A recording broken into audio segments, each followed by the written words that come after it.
Neymar ও Kylian Mbappe পিএসজিতে জুটি গড়েন 2017 সালে। দল বদলের ইতিহাসে বিশ্বের সবচেয়ে দামি দুই ফুটবলারের মধ্যে শুরুর দিকে বন্ধুত্বটা বেশ ভালোই ছিল, কিন্তু সময়ের সঙ্গে ব্যক্তিত্ব ও স্বার্থের সংঘাত বেশ প্রকট হয়ে উঠতে শুরু করে। দুজনের তিক্ততার প্রভাব পড়ে পিএসজির ড্রেসিং রুমেও। এমনকি সে সময় পিএসজি কর্তৃপক্ষ ও কোচদের জন্য দুজনকে সামনে রাখা চ্যালেঞ্জিং হয়ে দাঁড়িয়েছিল। লিওনেল মেসির মতো মহাতারকা এসেও দূর করতে পারেননি দুজনের দ্বন্দ্ব। লম্বা সময় একসঙ্গে কাটানোর পর তিক্ততা নিয়ে শেষ পর্যন্ত আলাদা হয়ে যান নেইমার এমবাপ্পে।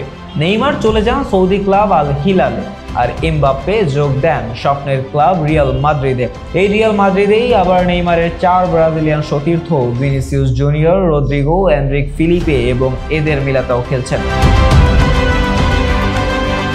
রিয়ালে যাওয়ার পর ব্রাজিলিয়ান খেলোয়াড়দের সঙ্গে এমবাপ্পের বেশ উষ্ণ সম্পর্কের খবরও সামনে এসেছে। বিশেষ করে ভিনিসিয়াসের সঙ্গে এমবাপ্পের সুসম্পর্কের বিষয়টি একেবারেই প্রকাশ্য। নিজে পেনাল্টি না নিয়ে এমবাপ্পেকে নেওয়ার সুযোগ করে দিতে দেখা গেছে ভিনিকে। গোলের পর একসঙ্গে উদযাপনও করেন তারা। তবে এর মধ্যে নাকি এমবাপ্পের ব্যাপারে ব্রাজিলিয়ান সতীর্থদের সতর্কবার্তা পাঠিয়েছেন নেইমার। তিনি জানিয়েছেন এমবাপ্পের সঙ্গে খেলাটা নরক যন্ত্রণার মতো। এমবাপ্পের ব্যাপারে সতীর্থদের নেইমারের এই বার্তা দেওয়ার বিষয়টি জানিয়েছেন ফরাসি সাংবাদিক ও টেলিভিশন ব্যক্তিত্ব শাইরুল হাননা। 2017 থেকে 2023 সাল পর্যন্ত নেইমার ও এমবাপ্পে পিএসজিতে একসঙ্গে 136 ম্যাচ খেলেছেন। এই সময় দুজন মিলে দলের হয়ে করেছেন 54 গোল। লম্বা সময়ের এই সতীর্থকে নিয়ে ব্রাজিলিয়ান বন্ধুদের নেইমার কি বার্তা দিয়েছেন তা জানিয়ে ইউরোপ ওয়ান নামে একটি পডকাস্টে শাইরুল হারুনা বলেছেন, রিয়ালে খেলা সেই ব্রাজিলিয়ানরা নেইমারের বন্ধু, আর নেইমার ও এমবাপ্পের মধ্যে যুদ্ধটা সবসময় বিরাজমান ছিল।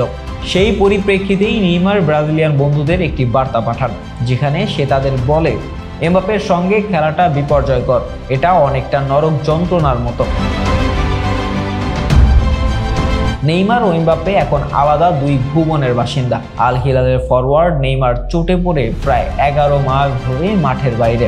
তার ফেরার দিনক্ষণ নিয়েও আছে ধোঁয়াশা। অন্যদিকে রিয়ালের হয়ে পায়ের নিচেই মাটি খুঁজে বেড়াচ্ছেন এমবাপ্পে। লা লিগায় প্রথম 3 ম্যাচে গোল না পেলেও পরের 2 ম্যাচেই 2 গোল করেছেন তিনি।